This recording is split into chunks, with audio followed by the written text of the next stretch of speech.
All right, we're going to go ahead and begin. Thank you for coming to the beginning of the 2019, I almost said 2018, 2019 Critical Conversation Series. My name is Lawrence Ware. I'm the co-director of the Center for Africana Studies. So happy to see so many of you here this evening, and I am very pleased to introduce to you Mr. Rodney Barnes. Put your hands together and give him an OSU. I could do an introduction of Mr. Rodney Barnes and talk to you guys about the comics that he writes, talk to you guys about his impact on things like the show The Boondocks and whatnot. But before we go into all that, I just want to say thanks for coming, man. Thanks for being here. You're welcome. You're welcome. It's cold. It's very cold. It's chilly outside, man. It's really chilly outside. I just want to start off by just asking you just general questions about just who you are as a person. So first of all, how did you get into writing? Oh, man. When I was in 8th grade, I used to be a class clown. I wasn't very good in school, and I acted like a fool. And I had a teacher who gave me an assignment almost like a punishment. It was for the school newspaper. And he was going to have me write an article, like the article that's going to be featured on the front page. Right. And it was something about him challenging me that made me put my best, like, I'm not going to let you embarrass me. And so when I turned it in, he said, you know, if you put as much energy into being a class clown as you did into writing, you could be a really good writer. Wow. And it stuck.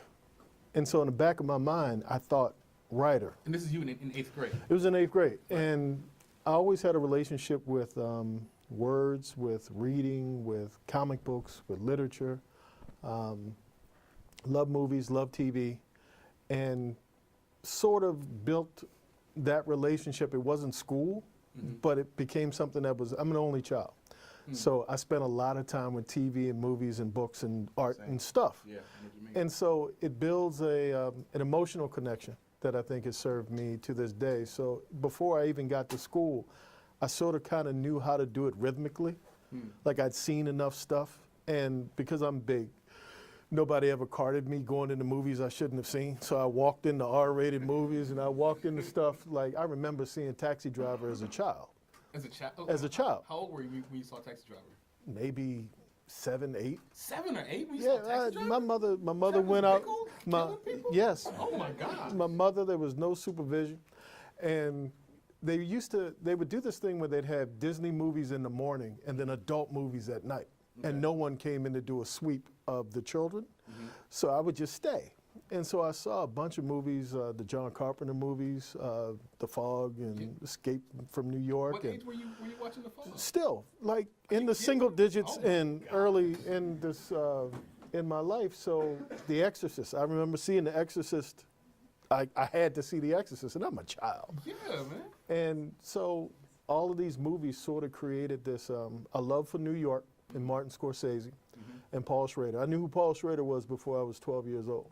And I just loved, and coming from a small town, New York felt like that was like LA, like it was real. Right. And so I just developed a love from film and stuff there. And it helped me, by the time I actually made the decision to go to LA and start to write professionally, I already sort of had some stuff under me. How did you move from, what were your first writing gigs like? What did you do to kind of break into the writing world? So every writer has their own way. There is no one way. Right. So I started to, when I was in film school at Howard University, I started working as a production assistant on movies and TV shows that would come to the DC, Maryland area. I worked on Major League, even though they just put me with Major League 2 with Charlie Sheen just to babysit him. I worked on Forrest Gump. I worked on Clear and Present Danger, The Pelican Brief, just movies that were doing glamour shots of the White House. And then I worked on a movie, Major Payne, with Damon Wayans. I remember that movie. And so Damon and I hit it off, and he asked me what I wanted to do in the business other than be a PA. I told him I wanted to be a writer. So for the next 2 years, I followed him around the country, working on some really bad movies. Rewriting stuff, working as his assistant, and I would drive to wherever he was in Great White Height. I'd drive to Vegas, And eventually I worked on a movie, Bulletproof, in LA with him. I'm in that movie. That's Adam Sandler, right? I'm in that movie. I'm about to rape Adam Sandler in jail. You about to Yes. rape Adam Sandler And in jail. Damon comes and saves him right before I do what I'm going to. I'm an inmate. And they didn't need wardrobe because I was living in my car at the time. So I looked like an inmate at the time anyway. And so I would drive from place to place working with Damon. So it was another actor whose name I won't say that was there. And how can I tell this story? Because you're filming it, so I have to figure out a way around the good parts. So I was encouraged to move to LA. Okay. So if you're going to be a professional writer, I was told by this person, you have to come to LA. Okay. So I'm like, I don't know anybody. And I'm vulnerable moment. I'm drinking wine with this actor. He was a big actor. Who is this person? I can't tell you. Who is this person? And so Okay. I'm getting to the good part. Okay. So we're drinking wine and I'm a little drunk and I'm living in my car, but it's an idealistic moment because it's like I'm talking to this actor. So anything you say to me, Right. I'm listening to as this is truth. Right. So I go home and I pack up my stuff.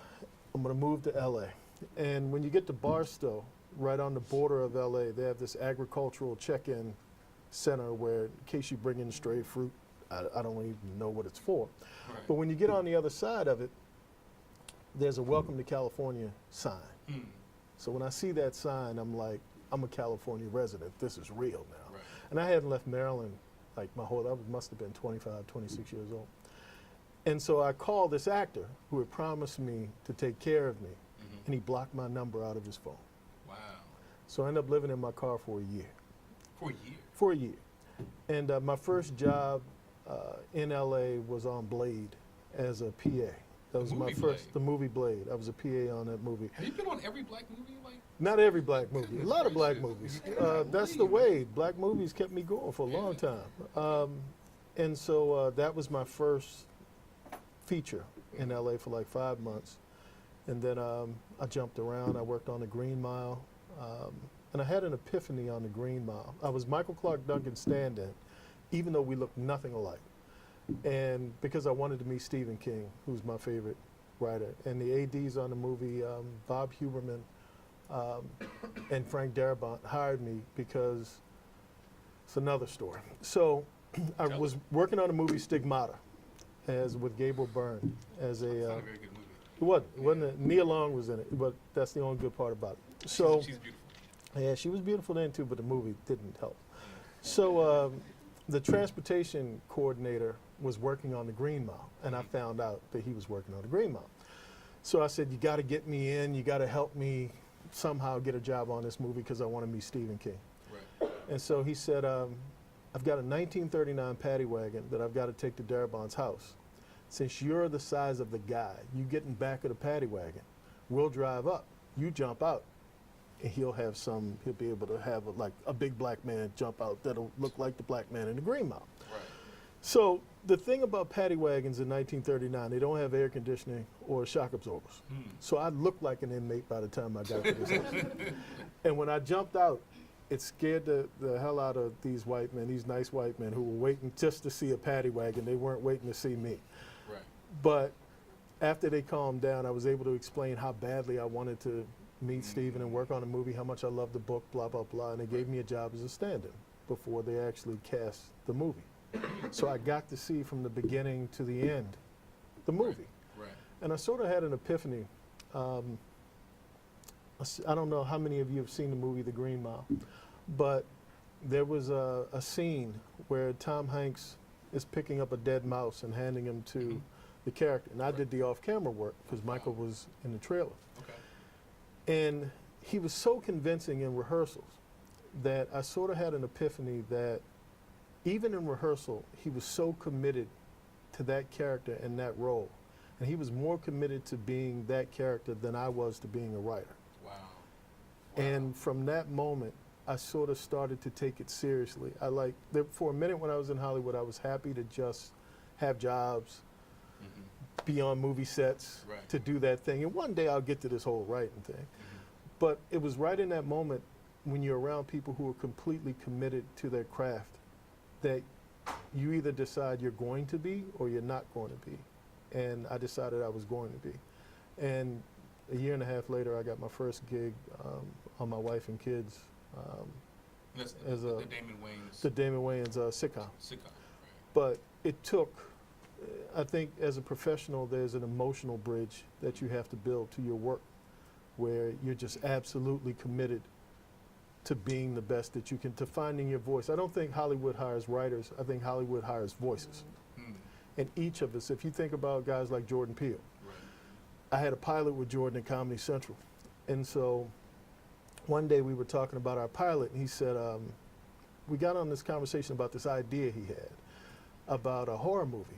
And the black people would be like Stepford Wives, and he was pitching this movie to me. Right. And I'm nodding like, oh man, that's great. And I had no idea what the hell he was talking about. Right. And he was pitching me Get Out. And then I saw the movie. And as much as I dug the movie, I realized I couldn't have written that movie. Right. That was his voice. That was his thing. It was unique. Us is his voice. Right. And you realize once you go in the writers' rooms and once you get around studios and networks, they're buying the thing that's unique to you. They want that voice. If it's in a TV show and they have oftentimes I get hired to be the black guy. So I'm the voice of the black people. So you're hiring me, I come in, they have a black character, they look at me whenever they want to write that character. We're talking about that character. Right.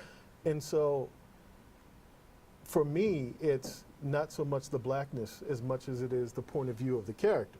But from their point of view, he's black, you black, Right. do something black. So, you know, for me, I'm trying to embody whatever truth into that character and into that world as I can from my experience, from my point of view. Do you feel any pressure to represent the black community whenever you are being the voice of the black character? Like whenever they look to you to be the voice of the black character, whatever that is, whatever situation that is, do you feel any pressure on yourself to represent the black community, to do the best that you can to represent us? I felt it more in comic books. Okay. That's why the first one wasn't very good, because I was trying to What was the first one? The Falcon and It was, and I Marvel. liked it. I liked it a lot. We'll There's, talk more about there's it. a guy on Twitter that would disagree with you. He's wrong. He's wrong. Well, thank you. Yeah. But I overthought it. Instead of just telling a story, I was trying to do that thing. It was the pressure of growing up with all of these black characters never really being represented in a way that I thought. They were always afterthoughts. Like Captain America would do all the fighting, Yeah. and then when it was real bad, Right. the Falcon would swoop in and say, hey, I got you, let's keep fighting. Right. But he was never part of the dynamic of the decision to go in and do a particular thing. And for TV, not as much, because my first 3 shows, Everybody Hates Chris, Wife and Kids, and Boondocks, were so specific to the worlds they were in. And you had Chris Rock, you had Damon Wayans, and then you had Aaron Magruder and myself with the Boondocks, that we played a big role in how those stories were told. What I'm talking to you about in the other regards, like American Gods, I was the only black writer. And when I find myself in that position, I do feel a little bit of what you're saying as far as, okay, I'm representing the culture, but I want to represent it honestly. And I think we live in a world where you have Atlanta and Insecure and all these other shows, and Black Panther and Shonda Rhimes and all of these black creatives who disseminate story in a very specific way that's honest to them. And so I want to be honest more than I want to be anything else. So I feel a degree of, not pressure, but when you have people who come from outside of the culture deciding what the culture does, you have to figure out. Do you see that a lot? Do you see a lot of people from outside the culture deciding? That's Hollywood. Really? It's not a lot of people who call the shots in regards to, for instance, American Gods. My episode, I think, airs in May. And just so we can clarify, so American Gods is a show on Starz. It's the Starz network. Has anyone ever seen American Gods? It's based on a Neil Gaiman book of the same title, American Gods. And it's about gods that, all of the gods from history, Anansi, Odin, they all come to America to wage war against the new gods of technology, money, and so they all come together and fight. But a lot of the gods are black. And I've never seen the show, so I got to admit. Oh, you should have studied. I don't I'm understand why. sorry. You knew I was coming. Well, I mean, I saw everything else. I didn't see that, though. Okay, that's all right. I'll get let around you to go. it. I'll catch up to it. Fair enough.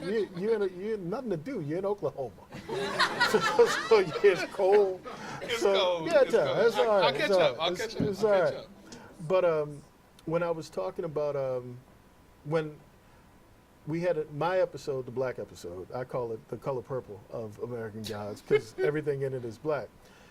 The storyline that they wanted to tell was about Martin Luther King and the Civil Rights Movement, and the same stuff typically that whenever you talk about our experience and you talk about strife and struggle, those things are discussed. And I think they're discussed because that's the popular idea of who we are as a culture. You immediately think Martin Luther King and blah, blah, blah.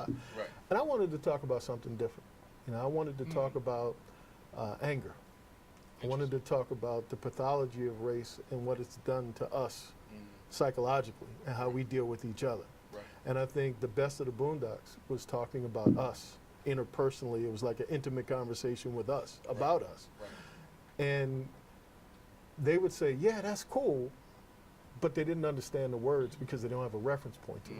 So if they don't have a reference point to it, they figure the audience won't have a reference point to it. Right. So you end up with making an agreement to do as much of what you can combined with what their sensibilities That's what they want. to try to make a thing because Right. it's not my show, it's not my company, it's not my this.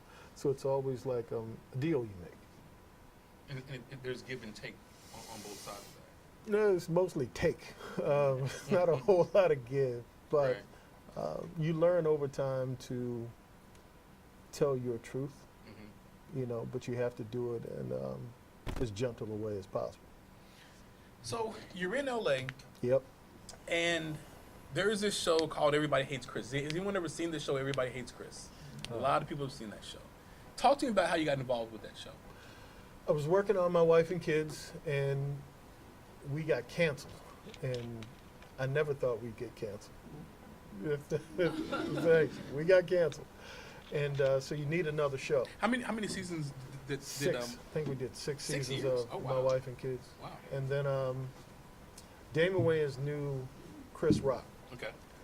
And so I interviewed with Chris shortly, like maybe less than a week after Wife and Kids. Oh wow. Okay. And we hit it off immediately. And that was sort of how the Chris Rock era of life started. How many how many seasons did Everyone Hates Chris? We did 4 years. It was my first job as really a producer. Like you get the title if you're, the way the WGA works is you're a staff writer, Now what does the WGA mean? the Writers Guild of America. Okay. Go ahead. So for the first 4 years of your career, you work as basically just a writer. You don't get a producer credit. Okay. After the 5th year, and it might be 4th or 5th, you get a co-producer credit, but you have these titles, but you're not necessarily producing anything. In Okay. quotes, you just have the title. But Interesting. I didn't know Everybody Hates Chris, I actually had to produce things for the first time. Okay. Like that voiceover in the show, Mhm. I recorded it with Chris. I placed it into the show. I worked with the sound people. It was like the first time outside of actually writing a script, I had something else to do on a TV show. Wow. So, because Boondocks, we just sat in a room and wrote a show. Right. And the same thing with My Wife and Kids. Mhm. But this was more hands-on, having to go to post-production and editing. And it was invaluable because it actually broadened my ability to know more about the thing that I'm in, to actually call myself a producer. And as you move further in your career, more is expected of you. Right. It's not just writing. You have to be a manager of people. You have to be able to manage yourself, manage time, work with sound people and music people and blah, blah, blah, blah, blah. And if you've never done that before, I think oftentimes it's a way of keeping, I won't say necessarily keeping women and people of color out, but if you haven't done that along the way, Mhm. you don't know how to do it. So it's almost like a justification to not put you in a position of control Right. because you've never done it before. So Right. they can legitimately say you've never done it before.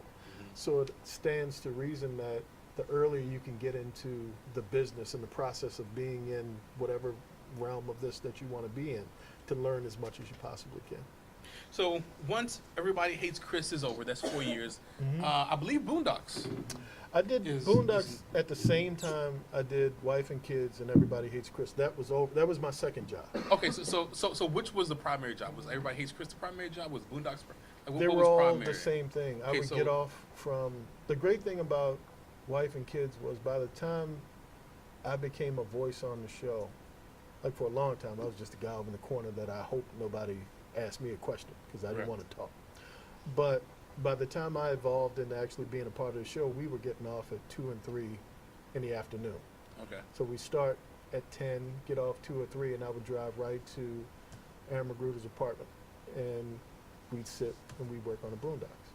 And I did that from 2005 to 2010. Raise your hand if you've seen the Boondocks. 2003. More Just about Boondocks everybody. probably. Just about everybody's seen Yeah. Boondocks, right? Dylan asked me a bunch of Boondocks questions. on the way I'm home. sure he Yes, did. yes. So talk to me about how'd you get involved with the Boondocks? What's the process of that like?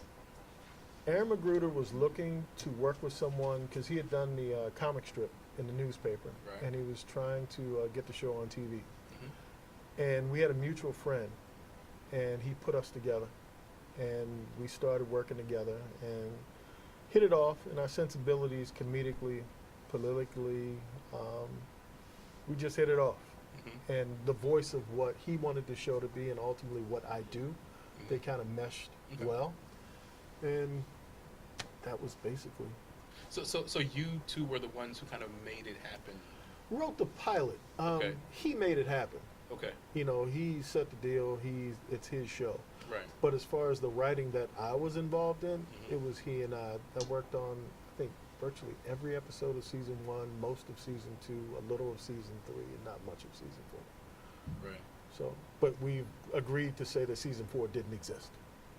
Yeah, season 4 doesn't. All right. It's a bad season. Yeah, you see, that's why we agreed to say it didn't I'm sorry. exist. Okay, it didn't exist, But yeah. but if it did exist, it's a bad season. Okay, but it didn't, so we're good. Yeah.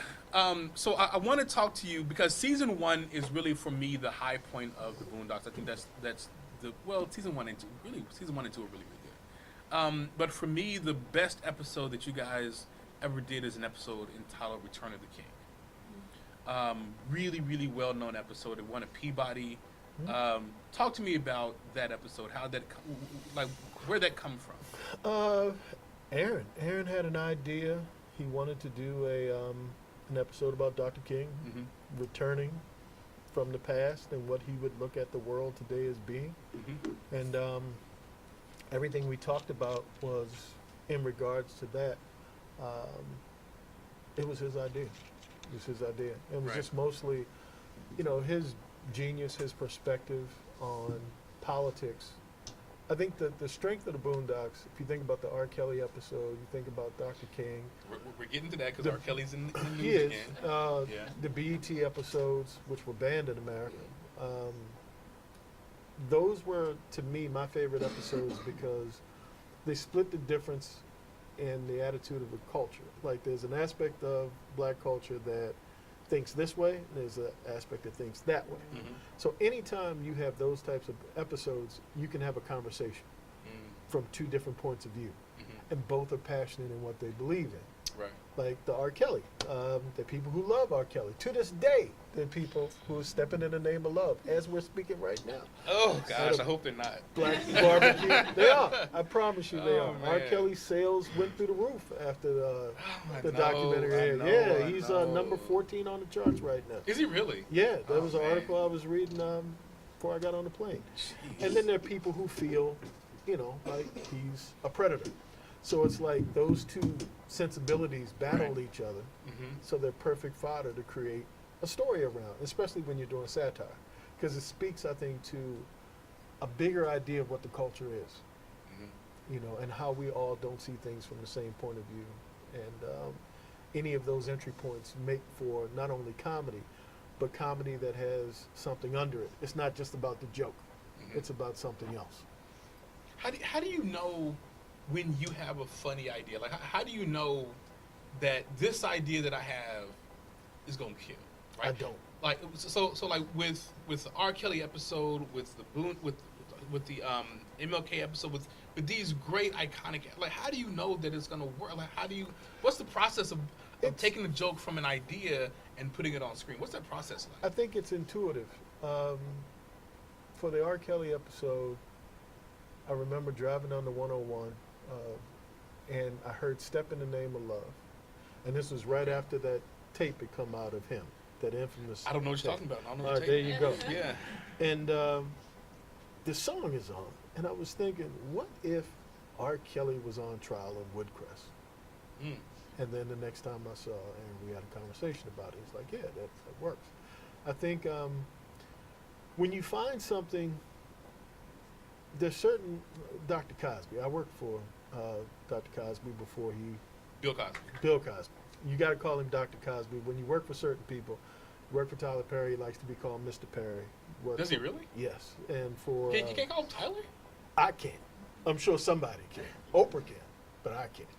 So... Mr. Perry? Okay. Yeah, he earned, and he will tell you he earned it, and he has. He has. There's no malice Okay, well, behind that. He has. I mean, he needs to make a good movie first. And Oh my gosh.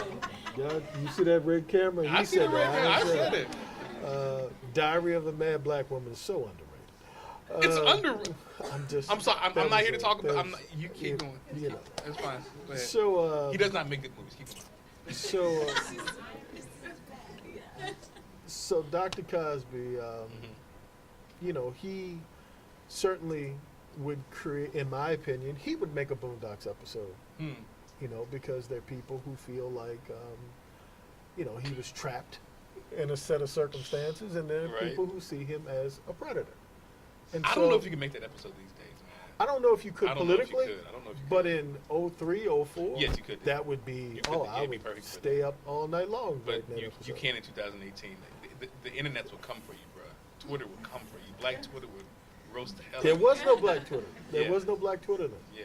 So, right. But I really want to say more about R. Kelly, but I'm going to keep going. All right, anyway. All right, so moving on. So you do the Boondocks. You do Everybody Hates Chris. How do you make the transition out of writing for television to writing comic books now? Comic books. Because I thought you were going to say drama. With comic books, it was more of, I've always loved comic books, like from childhood. And when I worked Marvel's Runaways. When I worked on Runaways, they liked the work that I did, and I made it clear. Marvel did.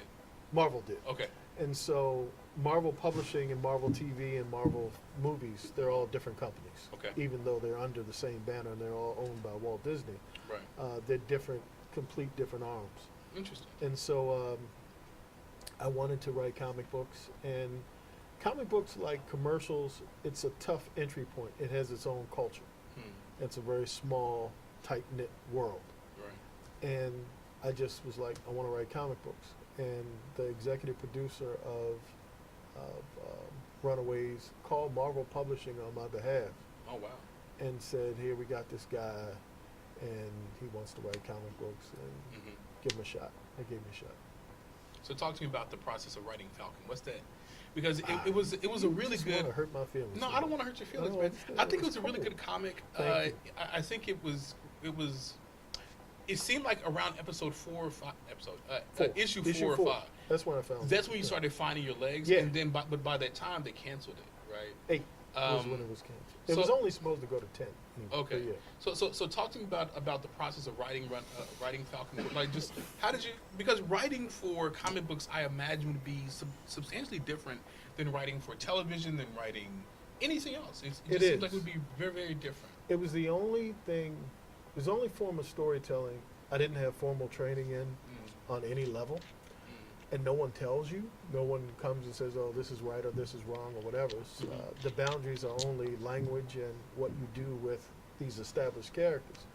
And so for me, I was like, I'm going to be satirical and I'm going to be dramatic and I'm going to do all of this great stuff.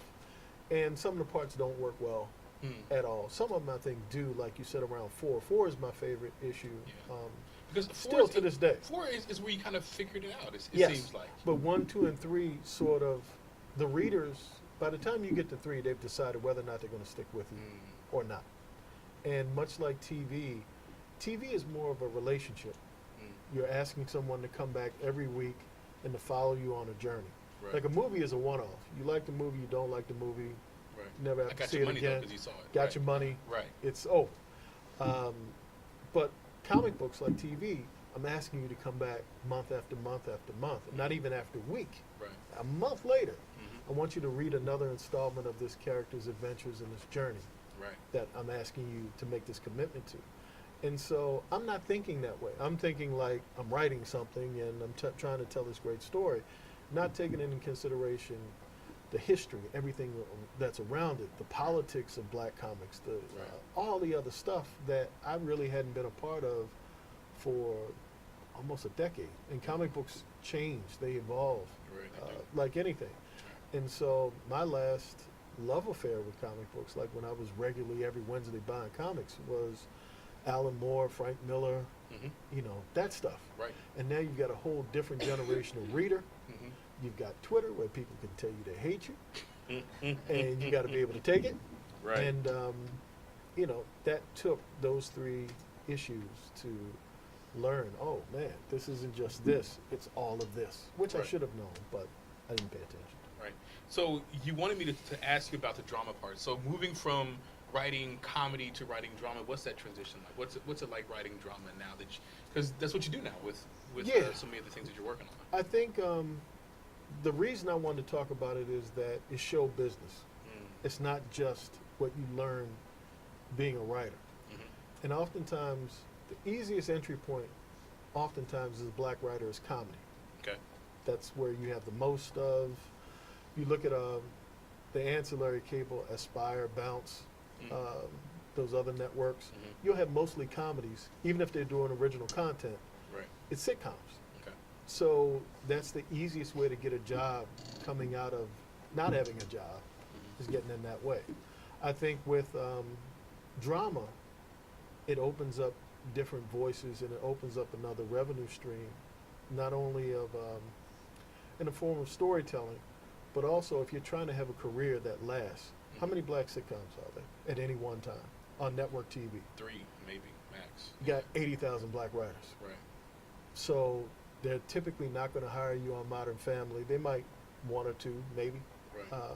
But you all end up like in this world of where am I going to work? And I was lucky with Everybody Hates Chris and Wife and Kids that they went damn near a decade between the two of them. Right. But other than Blackish, Carmichael Show, I don't know if Marlon still exists, Lil Rel, there are a handful of those. It's not many at all. And I know at least literally 1,000 black writers that write comedy primarily. Right. So you have to figure out how am I going to survive as a business Mm-hmm. beyond that show that I was on that was a hit. Right. What am I going to do? So for me, comic books, novels, drama, features, being able to be not a renaissance man, but being able to go into different worlds and establish yourself kind of takes the anxiety away of having to work out of desperation. Because I think oftentimes as a black professional, you're working from a place of fear. Right. When is this going to go away? Right. And that's never a good place to be to do your best work. And there's some people who are able to come in and Shonda Rhimes and be an innovator and change the world. Right. But I think the average worker who's just coming in to have a job on a regular basis, you're trying to find your way.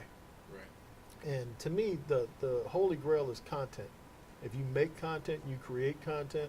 Jordan Peele can create his own world. Right. Kenya Barris can create his own world. Shonda Rhimes can create her own world. Her destiny's in her hands. They're coming to her. Right. And so anytime you can create a thing and make a thing, you can sort of control your destiny as much as you can while you're still doing business. You're as much on par if you have something that's in demand than a person that's coming asking for a job. Right. So it's almost having the entrepreneurial spirit in the creative space as you would if you were selling a product. I had to pitch to Apple one time, the pilot that I have at Starz now. And when I was pitching to them, they didn't care about the same stuff a network and a studio cared about. I was pitching to them like I was pitching a new iPhone. like a product. That's how they sort of think in a tech type of way. Like, what's the demo? Who is this respond? Where you plan to go? How many episodes do you have? And it was very, analytical. Right. Whereas if you go to a network or a studio, they want, how does it feel? Who's this character? Where's he Right. coming from? What's the inspiration? How does that connect to you? Right. It's a different thing. So the entrepreneurial spirit is how I got in the drama. It was necessary. I was going through a divorce. I didn't want to be homeless. Right. Speaking of which, I don't want to get deep into your personal life, but just talking about your life. Like, you got kids, you got. Hey, I got kids. I'm not going to claim all of them. Because I claim the 2 young, cute LA kids. I'll claim those. The Maryland kids, I won't claim. I'm not messing with you. Yeah, I raised 2 daughters, 14 and 12. They're great kids. They're very different than when I was growing up. I think we talked about this a little bit, where they grew up in a world where we just got back from Europe. We went to Paris, London, and Rome. And my daughter tripped in the Sistine Chapel, and She tripped like she just fell fell because down. there's lots of people moving around, Right. and it's a weird thing, like people staring up at a ceiling, like moving around. She Right. tripped and she fell, and she got outside and she was like, "I'm so embarrassed. I tripped in the Sistine Chapel." And I'm thinking, I didn't leave Maryland until I was damn near 30 years old. You tripped in Rome. So you've got a story for the rest of your life that you Right. tripped in Rome. Right. You should sort of be proud of yourself. But my daughter FaceTimed me that LeBron was at her school today. Today. Yeah, they had a game. They were doing some practice or something at her school, and they wouldn't let the kids in to watch the game. The Lakers were practicing? No, at her as school? LeBron has this other thing that he does Okay. with his son. His Oh, son yeah, goes to Lil like Bron, school, yeah. Lil Bron, Yeah, or whatever. LeBron, And so she was indignant. She was like, they wouldn't let the student body come in and see LeBron, and we spend this much money coming, and she was Yeah. like angry, and she was, and I'm thinking, I went to public school. I walked to school, with serial killers back then too, and I walked to school, and it was cold, Serial just like killers. it is here. No one cared. No one looked 6 out feet for of me. snow. Yeah. 6 feet of snow. It was Uphill. bad. Yeah. There and she's indignant about not being able to see LeBron. So it's a different world. How do you? And I'm gonna start wrapping up here in a minute. But how do you balance your personal life with your professional life? I don't. How do you do that? How does that? That's why I'm divorced. Because it is a thing. Even though I say you try to strike a balance and you try to find balance in Yeah. life, you're a brother and you're in Hollywood, Yeah, and you know at any moment, and I don't look like a writer. Like if you see me walking around in the dark like an hour from now and I'm walking around this campus, somebody call the police. And I would not advise you to do that. They shot you. You're in Somebody. Stillwater, man. So, it's the same thing in Hollywood too. Mhm. I still have in the back of my mind this could be taken away from me at any moment. So when an opportunity comes, Mhm. it is tipped in the favor of the thing that I do, because I'm so grateful that I get the opportunity to do it, Right. that I almost feel compelled to spend an inordinate amount of time trying to get better at it. So And that hurts your personal life. it hurts personal life, because the average person that's in a relationship with you, they want to see you. Now, my kids don't get that. My kids get, I'll write, they could be jumping on me and I'm still sitting there writing. Right. But, unfortunately, the wife didn't get that same level of attention. I'm But not gonna touch that. We're gonna keep it going. yeah, exactly. Keep going. But, it is, I'm trying to balance living and thriving in a world, and even though I've been doing it for 23 years, it's like I still feel like at any moment it can be taken away. So as we wrap up, and I'll open it up to questions here in a moment, and we'll do about 20, 15 minutes of I ain't questions. got nowhere to go. I'm here. I'm stuck. We're going to You put got you in me. your Plane room. leaves I mean, at 4 in the morning. Well, so go ahead. it's up to you. But what piece of advice would you give to someone who wanted to do what you did, right? If there's somebody in the room who wants to be a writer in Hollywood, who wants to write comic books, who wants to write novels, because you're working on all these things, what piece of advice would you give them? Figure out what your voice is, how you can find yourself in your characters. What do you have to offer the world? It's like, what What's unique about you that separates you from whoever your favorite writer is? Like, I love Stephen King, but you can tell from his first 10 books he probably didn't meet a black person. No. Like, until he was, all his black people were magical. Yeah. I love the books, but if you pay A lot of attention to the magical black, Negroes. there's a A lot, lot of magical they all sound like whoop a doop a doo. They all sound like that. Yeah. And, so I love genre, but I know that I have to take a part of me and how would I go about doing this thing. It's not just about the technical aspects of learning how to tell a story. It's you infusing yourself into the story and making it you. And the quicker you can get to that point, the quicker you have something to offer. And it's not a lot of great writers in Hollywood. It's a lot of people who are persistent. Interesting.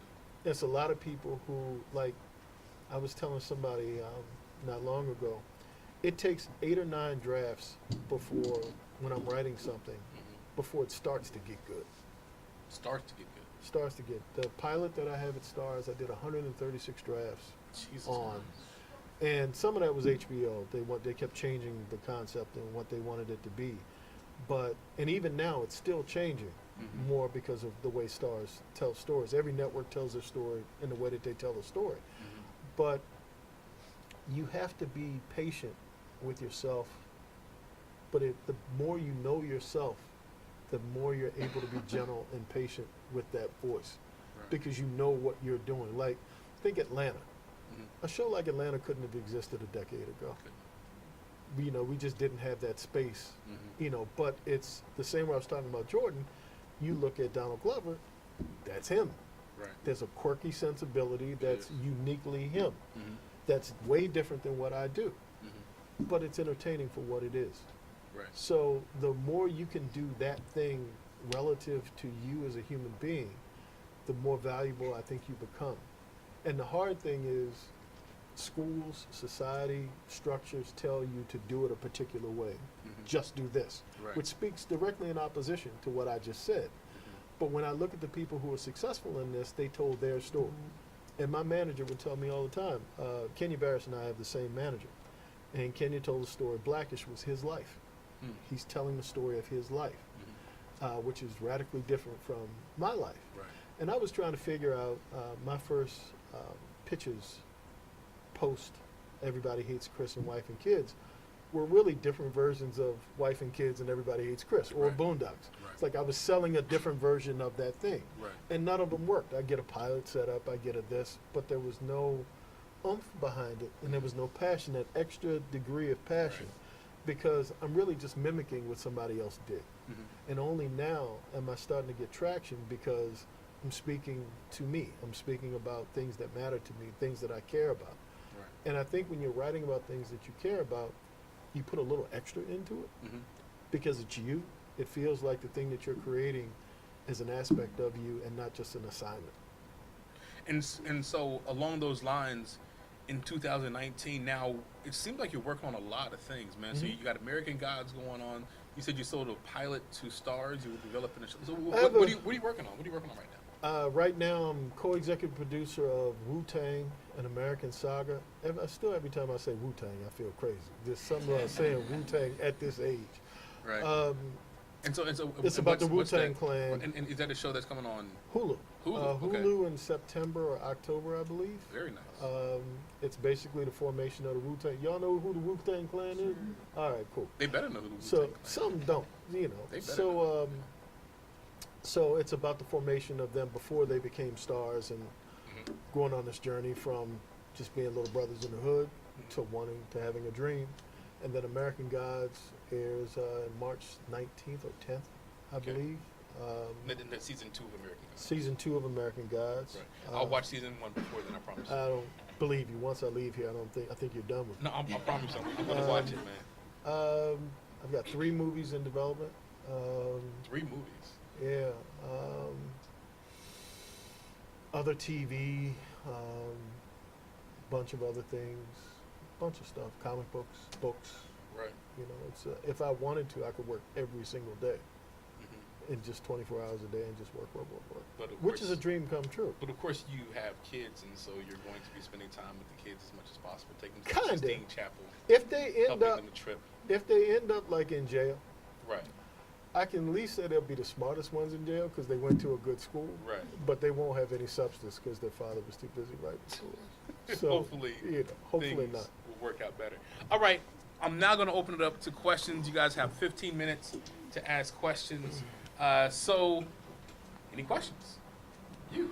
I was wondering what you think, like overall, the most challenging or rewarding part of your career as a writer is. Oh man, I think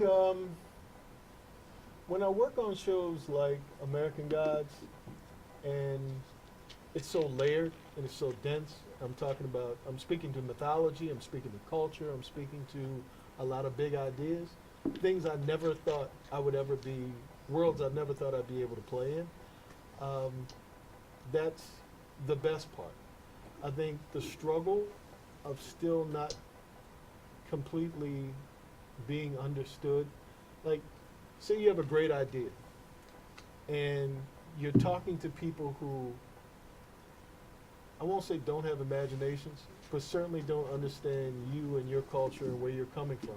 And if you're speaking to cultural specificity, something that's unique and inherent to your culture, and the person you're talking to doesn't understand your culture, it's frustrating trying to figure out how to make that stuff not only relatable but entertaining.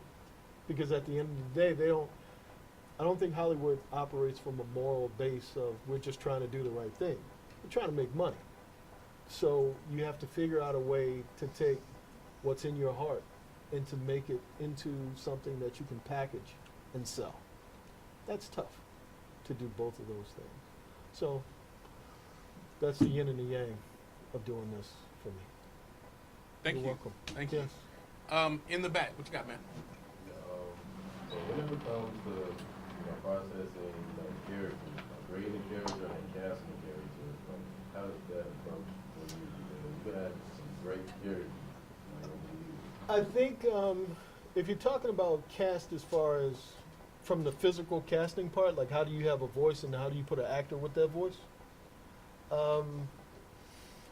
You get the best casting people. And fortunately, I was spoiled because I worked on network shows. So when you work on network shows, money really isn't an object, so they get the best casting people.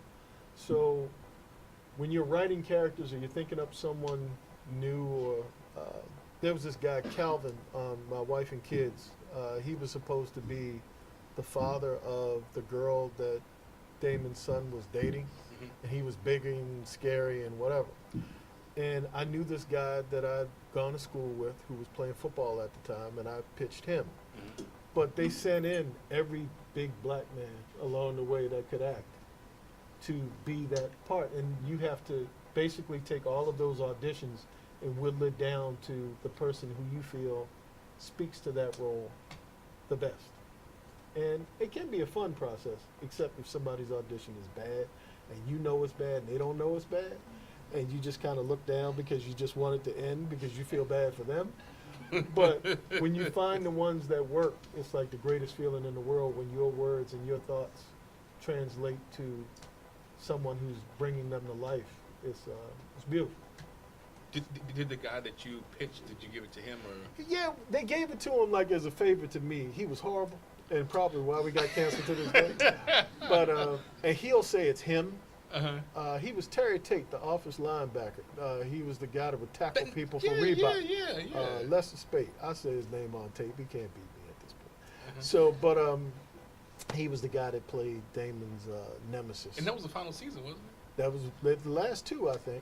Oh, man, Last two. So it was my fault. That's tough. Again. So yes. Yeah, I mean, it's fine. Any other questions? Any other questions? Right here. You. So it seems like starting out, you were kind of like your own support system, and there's probably plenty of times you could have just given up. So what was like your drive in supporting yourself? I didn't have a plan B. There was nothing to go back to. I remember I have a Can't good go back. friend that I Can't go grew back. up with. This was right after the Green Mile. I was broke. I was dead broke. And my first ex-wife, sent my son to come live with me because she was Wait, getting wait, married. did you just say your first I'm ex-wife? answering the young I lady's can't believe question. you said your first I'm answering ex-wife. the young lady Okay, had I'm a sorry. question. I'm Go trying ahead. to answer the question. Go ahead. But you Professionally. But you said You your know first how far it ex-wife. took- it took I me can't 3 believe hours you to said fly your here first in the ex-wife, cold. man. I'm just saying you So- said your first ex-wife. So, You got multiple ex-wives. okay. Not only do you know philosophy, you know math. I clearly do. I clearly do. So I called a friend of mine, and I was just like, this isn't going to work. There's no way I can make this work. I could not foresee one day sitting here talking to you guys about a career. And this was like 97, 98. I just didn't see a way out. And I gotten to the point where I said, I'm going back to Maryland. I can figure it out. I can write stories, submit them to agents. But back home, the cost of living, every rational thought that a logical person would have as to why you should go back home to a place that's safe with people you know, and sort of have this dream as like a hobby. And my buddy said, no, you've got something special. He started talking to me about my life, like all your life. You love movies, you love TV shows, you love this stuff. You've always had something different, man. I think you should hang in there. And I hung in there. And I think shortly thereafter, things sort of opened up for me. But I'll tell you a quick story. I was in Toronto in October, and it was just as cold in Toronto as it is here. Maybe 10 degrees colder here. But I was like depressed. I missed my kids. The show was supposed to end in August, and we're at the end of October. I hadn't seen my kids, and they were only paying me scale because I had worked over my contract, so I wasn't making that much money. And the actors weren't happy. Nobody was happy. I wasn't happy. I'm in this city. I want to be home. I want to be with my kids, blah, blah, blah, blah, blah. And I called my manager, and I said, dude, just tell me something good. Give me some positive, blah, blah, blah. And he said, no, it just gets harder. And I was like, never work a suicide hotline. Never. That should never be your job. But he was explaining how this is the one career that never gets easier. Like, people think they see you with these deals and you get $20 million, you hear this person with $100 million and blah, blah, blah. The responsibility they have. One of those guys is a friend of mine, and he said he wakes up to 100 emails every morning with problems. And it comes with this. So my thing is, if you can make a relationship between responsibility and, I won't say you made a deal with the devil, because it's a good thing to be able to be creative for a living. But you understand that there are valleys, there's hills and valleys to this. And if you can deal with the valleys, you should be able to deal with the hills. And it doesn't get easier, but I think you get stronger. And that's sort of how I've been able to hang in there. And I'm sure, I'm getting older. I'm creating more content, so things are sort of working for me in a positive uptick, which is unusual. But there were a lot of writers when I first broke in, guys who I admired, who are working at UPS now. And don't really, like, when they call me, I hear desperation in their voice, because you get used to a certain kind of money, certain type of conditions, just being in it, just being able to be on a set where people make things. And now you've sort of been ostracized. And one of the reasons, too, that I went to drama was I saw this thing fading. I saw the comedy thing fading. And with comedy, it speaks to generations. Some young stuff I don't see as funny anymore. And I don't know if I speak as much to this generation as I did to the generation I was actually in. Right. You know how music changes, everything changes. Right. And so, drama was just stories, and I can still be funny. But it's not the responsibility to 3 to 5 jokes a page. Right. So, there you go. One final question. A whole bunch of stuff has come from the front, so I'm going to go to the back. My man in the back, right there. So, what would you say, like, if you're in a writer's block, how would you say you take steps to get out? I would look at my kids and realize they're hungry. And I don't say that as a joke per se, because this is how I live. So I can't afford to necessarily to have what people call writer's block, because some people have writer's block, and what they call writer's block is they can't think of what to write next. I just write anything. Like if I'm telling a story and I know the beginning and I know the end, but I don't know the middle, I'll write enough stuff in the middle to keep going to get to the end, and then I'll come back when I'm in a better headspace and I'll work on the stuff that's in the middle. I think the worst thing you can do is stop, because that sort of begets more of itself if you realize you can stop. And I have friends, people come up to me and say, man, I've been working on this script for 3 years. I'm like, okay, I know I couldn't survive if it took me 3 years to write a script. So I have to discipline myself to say, I'm going to get a really bad first draft down in a month. And I'm going to take the time to work on that. And to lesser or greater degrees, some parts that I know better are going to get better, and some parts are going to take more time. But the more you stay at it, more and more and more and more, I think you build up something psychologically. I think confidence comes because you build a relationship with the thing creatively that you're doing. And I can't speak to like artwork or anything like that, music, but many of my friends who are in those endeavors who don't see it like immediately, once they start getting in and just playing around with it, they find something. So I think there's the ego mind and logic that says, I don't have it today, shut it down. And I think there's the heart part that says, keep going. And when you speak, when you listen to that and you just keep going, even if you don't have the answers, because I think writer's block is, I don't have the answers. And I need the answers in order to be able to go. But the hard part is the part that loves writing and loves being creative, and that'll come up with something. It might not be the thing that you end up with, but it'll be the thing that keeps you going to find the thing that you'll end up with, if that makes sense. Help me say thank you to Rodney Barnes for coming and hanging out with us. Thank you. Get your hands together. Thank you, folks. If you need to sign in, please see my TA here, Dylan, and sign in on those sheets of